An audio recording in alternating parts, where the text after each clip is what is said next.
You're watching Bloomberg Voices. After making his money, Korn Chatikavanij answered the calling to serve his nation. At 43, he's the Deputy Secretary General of the largest opposition party in Thailand and a shadow finance minister in the newly elected government. Korn speaks of his transition from the world of money to politics. Well, I was in banking. I was educated in Oxford, and I decided to join politics. Rather, I think it's a natural procession in many ways. Is that really a natural progression? Well, it seems to be for a number of people, including Mr. Bloomberg, of course. But from my perspective, I was 40 years old at the time I made the decision.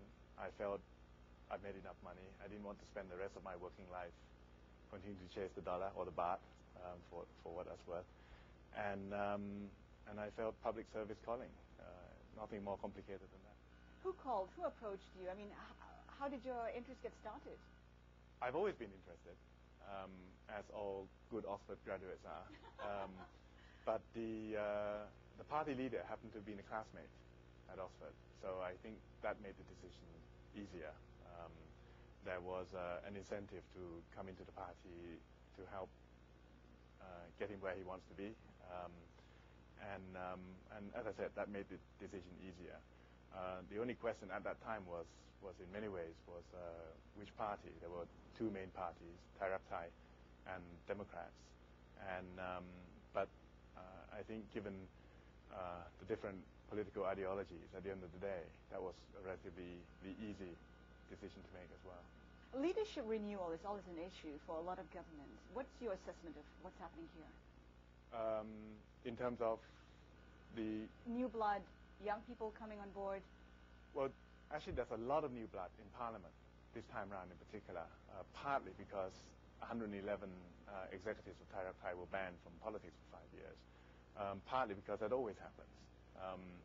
And this time around, I think as many as almost half MPs in the House are first-timers. So you're talking about a lot of fresh ideas, a lot of new blood, which I think is very positive. And within the Democrat Party in particular, leadership is now pretty young.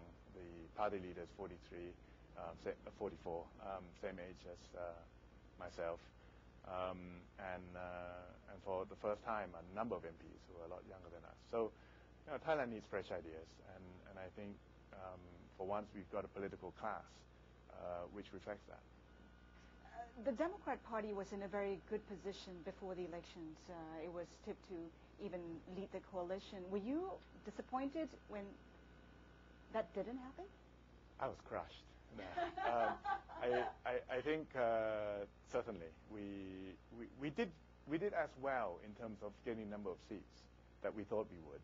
Frankly, we thought the other so-called smaller parties might do better, which would have allowed us to secure a coalition with them. As it turned out, we received the same number of party votes as People Power, about 12 million each. They, of course, won more constituencies than we did. But as I said, we always thought we would get about 160 or 170 seats, which is where we are. We made significant inroads in the Central Plains and certainly significant inroads in Bangkok, as well as certain parts of the north. We haven't made any inroads, really, in the northeast, which remains our weak area. But overall, I think we didn't have any reason to be disappointed with our own performance. It just didn't quite work out the way we hoped it would with the other parties. So what would be your strategy in the northeast? I mean, in particular, at the PPP, the stronghold is in the rural areas. Yes. Thaksin and his men have managed to win the hearts and minds yes. of the poor. Yes. What's your strategy? Well, we significantly increased the number of our votes in the town centers in every province in the northeast.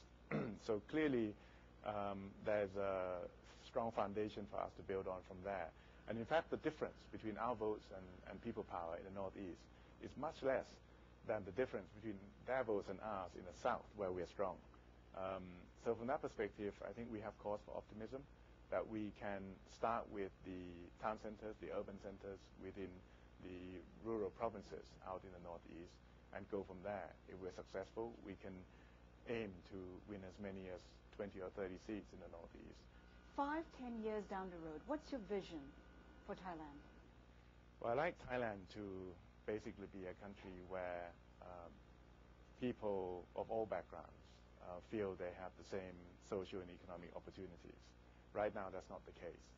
Certainly partly because of the difference in the quality of education from urban to rural areas, and which needs to be corrected. So I think if there is an equality of opportunity, that would be a very fine start.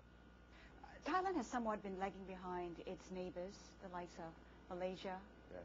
Singapore, even at times Indonesia. Yes. What do you think it will take for Thailand to be more competitive and perhaps be one of the Asian giants to look out for?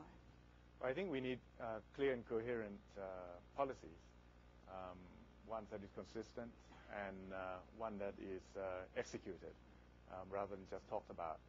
And political leadership to see that happen has been lacking in Thailand, which I think is in stark contrast to some of the countries that you mentioned just now. So we need to get that right.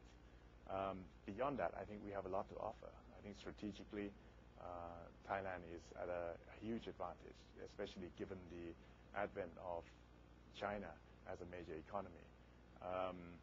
And in terms of its people, its resources, everything else, I don't think we have any reason to feel that we had a disadvantage to any of our neighboring countries.